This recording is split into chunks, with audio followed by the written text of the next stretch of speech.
In this video, I'll be showing you step by step how to get an affiliate link for Alpha Futures. It is super easy to do. So the first thing you need to do is open up your favorite browser, and then from here you'll need to go up to alphafutures.com.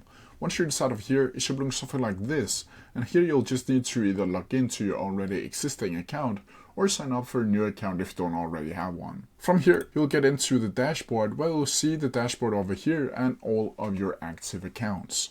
Once from here, you'll need to go over to the left hand corner and go over to where it says affiliates right here. Once you get inside of the affiliates tab right here, you'll be able to see the overview, you'll be able to get a link and see the commission history.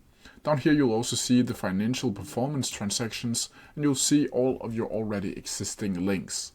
If you want to get a new link, you'll simply need to go up to get a link right here, and then from here you'll be able to generate a new link.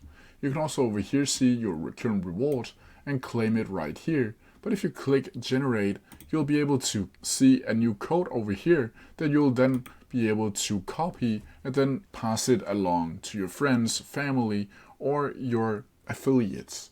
But that's how you do it. If you have any questions about it, please leave them down in the comment section below and I'll try my best to answer them as quickly as possible. See ya!